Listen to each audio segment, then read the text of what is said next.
Hi friends, ಎಲ್ರಿಗೂ ನಮಸ್ಕಾರ. Welcome to Yashu Pakashale. Friends, ಇವತ್ತು ನಾನು ನಿಮಗೆ ರಾ ಜಾಕ್ ಫ್ರೂಟ್ ಕಬಾಬ್ ಹೇಗೆ ಮಾಡೋದು ಅಂತ ತೋರಿಸ್ತಾ ಇದ್ದೀನಿ. ಅಂದರೆ ಹಲಸಿನಕಾಯಿ ಕಬಾಬ್ನ ಹೇಗೆ ಮಾಡೋದು, ಮನೆಯಲ್ಲೇ ನಾವು ಇನ್ಸ್ಟೆಂಟ್ ಕಬಾಬ್ ಪೌಡ್ರ್ ಬಳಸದೆ ಮನೆಯಲ್ಲೇ ಕಬಾಬ್ ಪೌಡ್ರ್ ಥರ ಮಾಡಿಕೊಂಡು ಇದನ್ನು ಹೇಗೆ ಮಾಡೋದು ಅಂತ ತೋರಿಸ್ತಾ ಇದ್ದೀನಿ. ತುಂಬಾ ಟೇಸ್ಟಿಯಾಗಿರುತ್ತೆ. ನಾವು ಕೆಲವರು ಚಿಕನ್ ಅಂದರೆ ಇಷ್ಟ ಪಡದೇ ಇರೋರು ಈ ರೀತಿ ಹಲಸಿನಕಾಯಲ್ಲಿ ಕಬಾಬ್ ಮಾಡ್ಕೊಂಡು ತಿನ್ಬೋದು. ತುಂಬಾ ಚೆನ್ನಾಗಿರುತ್ತೆ. ನಮಗೆ ಚಿಕನ್ ಕಬಾಬ್ ತಿಂದಾಗ ಯಾವ ರೀತಿ ಅನಿಸುತ್ತೋ ಅದೇ ರೀತಿ ಅಷ್ಟೇ ಚೆನ್ನಾಗಿರುತ್ತೆ.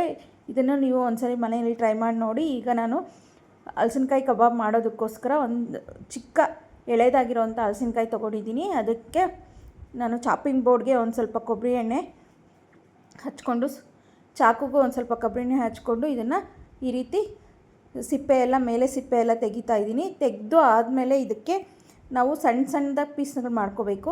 ನಮ್ಗೆ ಯಾವ ರೀತಿ ಯಾವ ಸೈಜಿಗೆ ಬೇಕೋ ಆ ಸೈಜ್ಗೆ ಸಣ್ಣದಾಗಿ ಪೀಸ್ ಮಾಡಿ ಅದನ್ನು ಒಂದು 2 ಬಾರಿ ತೊಳೆದು ಇಟ್ಕೋಬೇಕು. ಈಗ ನಾನು ಕುಕ್ಕರಲ್ಲಿ ನಾವು ಕಟ್ ಮಾಡಿ ಇಟ್ಕೊಂಡಿರೋಂಥ ನೋಡಿ, ನಾನು ಈ ಸೈಜ್ಗೆ ಪೀಸಸ್ ಕಟ್ ಮಾಡಿ ಇಟ್ಕೊಂಡಿದ್ದೀನಿ. ನಿಮಗೆ ಇನ್ನೂ ಚಿಕ್ಕದಾಗಿ ಬೇಕಂದ್ರೂ ಕಟ್ ಮಾಡ್ಕೋಬೋದು. ಈಗ ಇದನ್ನು ನಾವು ಒಂದು ಕುಕ್ಕರ್ಗೆ ಹಾಕಿ ಅಥವಾ ನೀವು ಪಾತ್ರೆಯಲ್ಲಿ ಸಹ ಬೇಯಿಸ್ಬೋದು. ಒಂದು 60 to 70% ಇದನ್ನು ಬೇಯಿಸ್ಕೊಂಡ್ರೆ ಸಾಕಾಗುತ್ತೆ. ಇದಕ್ಕೆ ಒಂದು ಸ್ವಲ್ಪ ಅರಿಶಿನ ಮತ್ತು ಒಂದು ಅರ್ಧ ಟೇಬಲ್ ಸ್ಪೂನ್ ಆಗೋಷ್ಟು ಆಯಿಲ್ ಹಾಕ್ಕೋತಾ ಇದ್ದೀನಿ. ಆಯಿಲ್ ಹಾಕ್ಕೊಂಡು ಇದಕ್ಕೆ ಸ್ವಲ್ಪ ಉಪ್ಪು, ಯಾಕಂದರೆ ಪೀಸಸ್ಗೆ ಮೊದಲೇ ಬೇಯಿಸ್ಕೊಳ್ಳೋದ್ರಿಂದ ಸ್ವಲ್ಪ ಉಪ್ಪು ಹಿಡಿಬೇಕು. ಅದಕ್ಕೋಸ್ಕರ ಒಂದು ಅರ್ಧ ಟೇಬಲ್ ಸ್ಪೂನ್ ಆಗೋಷ್ಟು ಉಪ್ಪು ಹಾಕ್ಕೋತಾ ಇದ್ದೀನಿ. ಮತ್ತು ನಾವು ಕಬಾಬ್ ಮಿಕ್ಸ್ ಮಾಡೋವಾಗ ಹಾಕ್ಕೋತಾ ಇದ್ದೀವಿ, ಅದಕ್ಕೋಸ್ಕರ ಸ್ವಲ್ಪ ಹಾಕ್ಕೋಬೇಕು. ಹಾಕ್ಕೊಂಡು ಇದನ್ನು ಲಿಡ್ ಕ್ಲೋಸ್ ಮಾಡಿ ಜಸ್ಟ್ 1 ವಿಷಲ್ ಇದನ್ನು ಕೂಗಿಸ್ಕೋಬೇಕು. ನಾವು ಕೂಗಿಸಾದ್ಮೇಲೆ ಇದು ಪ್ರೆಷರ್ ಎಲ್ಲ ಬಿಡಬೇಕು. ಬಿಟ್ಟಾದಮೇಲೆ ಇದನ್ನು ನೋಡಿ, ಈಗ ಇದು ಒಂದು 60% ಬೆಂದಿದೆ.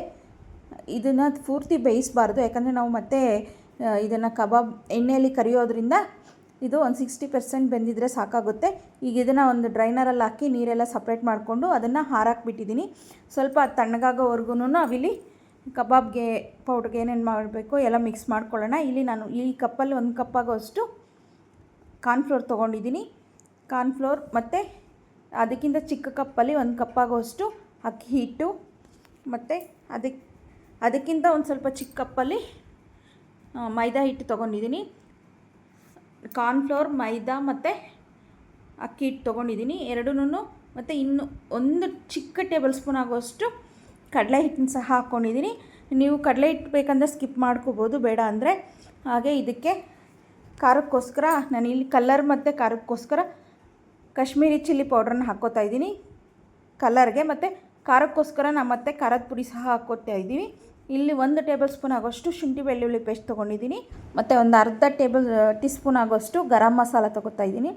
ಗರಂ ಮಸಾಲ ಪೌಡ್ರ್ ಹಾಕ್ಕೊಂಡಾದ್ಮೇಲೆ ಇದಕ್ಕೆ ನಾನು ಒಂದು ಅರ್ಧ ಟೀ ಸ್ಪೂನ್ ಆಗೋಷ್ಟು ಪೆಪ್ಪರ್ ಪೌಡ್ರನ್ನ ಸಹ ಸೇರಿಸ್ತಾ ಇದ್ದೀನಿ. ಇದಾದಮೇಲೆ ಇದಕ್ಕೂ ನಾವು ಒಂದು ಅರ್ಧ ಟೇಬಲ್ ಸ್ಪೂನ್ ಆಗೋಷ್ಟು ಉಪ್ಪು ನಾವು ಆಲ್ರೆಡಿ ಬೇಯಿಸೋವಾಗ ಹಾಕ್ಕೊಂಡಿದ್ದೀವಿ. ಈಗ ಟೇಸ್ಟ್ಗೆ ಎಷ್ಟು ಬೇಕೋ ಅಷ್ಟು ನೋಡಿಕೊಂಡು ಉಪ್ಪು ಹಾಕ್ಕೋಬೇಕಾಗುತ್ತೆ. ಮತ್ತು ಇದಕ್ಕೆ ನಾನಿಲ್ಲಿ ಒಂದು ಅರ್ಧ ಟೇಬಲ್ ಸ್ಪೂನ್ ಆಗೋಷ್ಟು ಧನಿಯಾ ಪೌಡ್ರನ್ನು ಸಹ ಸೇರಿಸ್ತಾ ಇದ್ದೀನಿ. ಎಲ್ಲ ಸೇರಿಸಿ ಆದಮೇಲೆ ಇದಕ್ಕೆ ಒಂದು 2 ಟೇಬಲ್ ಸ್ಪೂನ್ ಆಗೋಷ್ಟು ಮೊಸರು ಸೇರಿಸ್ಕೊತಾ ಇದ್ದೀನಿ. ಜಾಸ್ತಿ ಬೇಡ, ಒಂದು 2 ಟೇಬಲ್ ಸ್ಪೂನ್ ಹಾಕ್ಕೊಂಡು ಸಾಕು. ಮತ್ತು ಒಂದು 1/4 ಟೀ ಸ್ಪೂನ್ ಆಗೋಷ್ಟು ಅರಿಶಿನೂ ಸೇರಿಸ್ಕೊಂಡು ಆದಮೇಲೆ ಎಲ್ಲನೂ ಇದನ್ನು ಮಿಕ್ಸ್ ಮಾಡ್ಕೋಬೇಕು. ನಾವು ಮಿಕ್ಸ್ ಮಾಡ್ಕೋತಾ ಇದು ಕನ್ಸಿಸ್ಟೆನ್ಸಿಗೆ ಎಷ್ಟು ಬೇಕೋ ಅಷ್ಟು ನೋಡಿಕೊಂಡು ಸ್ವಲ್ಪನೇ ನೀರು ಹಾಕ್ಕೊಂಡು ಕಲಿಸ್ಕೋಬೇಕಾಗುತ್ತೆ. ತುಂಬ ಒಂದೇ ಸರಿ ನೀರು ಹಾಕೋದು ಬೇಡ, ಒಂದು ಸ್ವಲ್ಪನೇ ಹಾಕ್ಕೊಂಡು ಅದನ್ನು ಕನ್ಸಿಸ್ಟೆನ್ಸಿ ನೋಡಿಕೊಂಡು ಕಲಿಸ್ಕೋಬೇಕು. ನೀರು ಹಾಕ್ಕೊಂಡು ಇದನ್ನು ಸ್ವಲ್ಪ ಚೆನ್ನಾಗಿ ಮಿಕ್ಸ್ ಮಾಡ್ಕೋಬೇಕು. ಗಂಟಿಲ್ದಿರೋ ಥರ ಎಲ್ಲ ಮಿಕ್ಸ್ ಮಾಡ್ಕೋಬೇಕು. ಯಾಕೆಂದರೆ ತುಂಬ ತೆಳು ಮಾಡೋದು ಬೇಡ, ಯಾಕಂದರೆ ಇದನ್ನು ಮತ್ತೆ ನಾವು ಬೇಯಿಸಿರೋವಂಥ ಹಲಸಿನಕಾಯಿ ಹಾಕಿ ಮಿಕ್ಸ್ ಮಾಡೋದ್ರಿಂದ ನೋಡಿ ಈ ಕನ್ಸಿಸ್ಟೆನ್ಸಿಗೆ ಕಲಿಸ್ಕೊಂಡ್ರೆ ಸಾಕಾಗುತ್ತೆ. ನಾವು ಕಾಶ್ಮೀರಿ ಚಿಲ್ಲಿ ಪೌಡ್ರ್ ಹಾಕಿರೋದ್ರಿಂದ ಕಲರ್ ಕೂಡ ತುಂಬಾ ಚೆನ್ನಾಗಿ ಬಂದಿದೆ.